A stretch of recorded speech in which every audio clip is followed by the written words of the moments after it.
അരലക്ഷത്തിനടുത്ത് മനുഷ്യരെ കൊന്നൊടുക്കി 1.25 വർഷം നീണ്ട യുദ്ധത്തിന് അറുതിയായി ഗസ സമാധാന പുലരിയിലേക്ക്. അതെ, ഗസ യുദ്ധത്തിന്റെ ആദ്യ ദിനം മുതൽ തുടങ്ങിയ ഖത്തറിന്റെ സമാധാന ശ്രമങ്ങൾ ഒടുവിൽ ഫലം കണ്ടു. ഇതിനിടയ്ക്ക് പലതവണ ഖത്തറിന്റെ ശ്രമങ്ങൾ വിജയത്തിന്റെ അടുത്തെത്തിയെങ്കിലും ഇസ്രായേൽ പ്രധാനമന്ത്രി ബെഞ്ചമിൻ നെതന്യാഹുവിന്റെ കടും പിടുത്തമാണ് കരാർ വൈകിച്ചത്. ഗസയിൽ മരണം വിതച്ചുകൊണ്ട് ഇസ്രായേൽ ബോംബേറുകൾ പറന്നു തുടങ്ങിയ 2023 ഒക്ടോബർ 7 തന്നെ ഖത്തർ നയതന്ത്ര ദൗത്യത്തിനും തുടക്കമിട്ടിരുന്നു. അമേരിക്കയും ഈജിപ്തുമായും ചേർന്നായിരുന്നു ആദ്യ മധ്യസ്ഥ ശ്രമങ്ങൾ. 2023 നവംബറിൽ ആദ്യഘട്ട വെടിനിർത്തലും സാധ്യമാക്കി. ആദ്യം ഒരു ദിവസവും പിന്നീട് 2 ദിവസത്തേക്കും നീട്ടിയ വെടിനിർത്തൽ കരാർ ഗസയിലെ ലക്ഷങ്ങൾക്ക് ആശ്വാസമായി മാറി. വിദേശികൾ ഉൾപ്പെടെ 100-നടുത്ത് ബന്ദികളെ ഫലസ്തീൻ തടവുകാർക്ക് പകരമായി മോചിപ്പിക്കുകയും ചെയ്തു. അമേരിക്കൻ വിദേശകാര്യ സെക്രട്ടറി ആന്റണി ബ്ലിങ്കൻ ഖത്തറിലും ഇസ്രായേലിലുമായി 1 വർഷത്തിനിടെ ഡസനിലേറെ തവണ പറന്നു. മധ്യസ്ഥ ശ്രമങ്ങളുടെ പേരിൽ ഖത്തറിനെയും പ്രതിരോധത്തിലാക്കാൻ ഇസ്രായേൽ ശ്രമം നടത്തി. എന്നാൽ അന്താരാഷ്ട്ര വേദികളിൽ ഉൾപ്പെടെ ഖത്തർ ഗസയിൽ വെടിനിർത്തലിനും മാനുഷിക സഹായം എത്തിക്കുന്നതിനും നിലകൊണ്ടു. 1500ഓളം ഫലസ്തീനികളെ ഖത്തറിലെത്തിച്ച് ചികിത്സ നൽകാനും വിവിധ ഘട്ടങ്ങളിലായി കടൽ, കര, ആകാശ മാർഗങ്ങളിൽ ഗസയിലേക്ക് ആവശ്യ സാധനങ്ങൾ എത്തിക്കാനും നേതൃത്വം നൽകി. ഇസ്മായിൽ ഹനിയയുടെ കൊലപാതകത്തോടെ നിലച്ച ചർച്ചകൾ കഴിഞ്ഞ ആഗസ്റ്റിൽ വീണ്ടും സജീവമായി. എന്നാൽ ഇരുപക്ഷവും ചർച്ചകളോട് ആത്മാർത്ഥത കാണിക്കുന്നില്ലെന്ന് വ്യക്തമാക്കി നവംബറിൽ മധ്യസ്ഥ ശ്രമങ്ങൾ നിർത്തിവെക്കുന്നതായി ഖത്തർ പ്രഖ്യാപിച്ചിരുന്നു.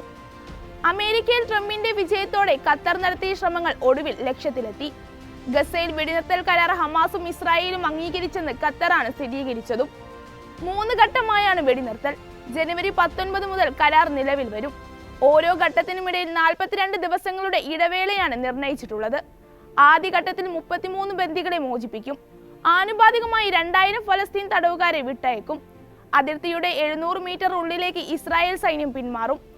ഫിലാഡൽഫി, നെറ്റ്സാരിം ഇടനാഴിയിൽ നിന്ന് ഘട്ടം ഘട്ടമായി സൈനിക പിന്മാറ്റം. ആദ്യഘട്ടം ആരംഭിച്ച് 7 ദിവസത്തിന് ശേഷം റഫ അതിർത്തി തുറക്കും. തുടങ്ങിയവയാണ് കരാർ വ്യവസ്ഥകൾ. 7-ാം നാൾ 4 പേരും 14-ാം ദിനത്തിൽ 3 പേരും പുറത്തെത്തും.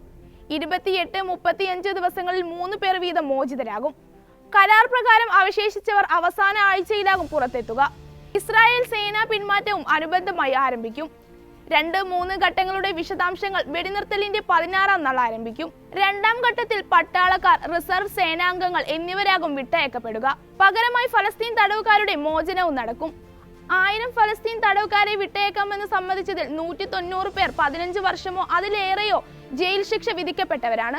ഇതേ ഘട്ടത്തിൽ വടക്കേ ഗസയിലേക്കുള്ള മടക്കവും അനുവദിക്കും. 23 ലക്ഷം ജനസംഖ്യയുള്ള ഗസയിൽ ഒരിക്കലെങ്കിലും പലായനം ചെയ്യാത്തവർ അത്യപൂർവമാകും. ഗസയുടെ പുനർനിർമ്മാണമാണ് 3-ാം ഘട്ടത്തിൽ നടക്കുക. ഈ ഘട്ടത്തിലും ഇസ്രായേൽ സേന ഗസയിൽ തുടരും. 2023 ഒക്ടോബറിൽ ഹമാസ് ആക്രമണത്തിൽ 251 ബന്ദികളെ പിടികൂടിയതിൽ 94 പേരാണ് ഇപ്പോഴും ഹമാസ് പിടിയിലുള്ളത്. ഇവരിൽ 60ഓളം പേര് മാത്രമാണ് ജീവനോടെ എന്നാണ് അനുമാനം. ബന്ദികളുടെ മോചനത്തിന് പകരമായി 1000 ഫലസ്തീനികളെ ഇസ്രായേൽ വിട്ടയക്കും. മധ്യസ്ഥ രാജ്യമായ ഖത്തർ ഇക്കാര്യം ഔദ്യോഗികമായി പ്രഖ്യാപിച്ചതിന് പിന്നാലെ വെടിനിർത്തൽ കരാറിൽ എത്തിയതായി നിയുക്ത അമേരിക്കൻ പ്രസിഡന്റ് ഡൊണാൾഡ് ട്രംപും പറഞ്ഞു. സോഷ്യൽ മീഡിയ പ്ലാറ്റ്ഫോമായ ട്രൂത്ത് സോഷ്യൽ വഴിയാണ് ട്രംപിന്റെ പ്രഖ്യാപനം. 15 മാസം നീണ്ടുനിന്ന വംശഹത്യക്കാണ് ഇതോടെ അന്ത്യമാകുന്നത്. കഴിഞ്ഞ ഒരാഴ്ചയായി ദോഹയിൽ തിരക്കിട്ട ചർച്ചകൾ നടന്നു വരികയായിരുന്നു. മൊസാദ് തലവൻ, US പ്രതിനിധികൾ, ഹമാസ് നേതാക്കൾ തുടങ്ങിയവർ ചർച്ചയുടെ ഭാഗമായിരുന്നു. ഇസ്രായേലിലെ തീവ്ര വലതുപക്ഷം വെടിനിർത്തലിനെതിരെ രംഗത്ത് വന്നിരുന്നു. അതേസമയം കഴിഞ്ഞ 24 മണിക്കൂറിനിടെ 62 ആളുകളാണ് ഗസയിൽ കൊല്ലപ്പെട്ടത്.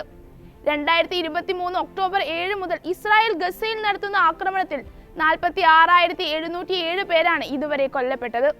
1,10,265 പേർക്ക് പരിക്കേറ്റിട്ടുണ്ട്.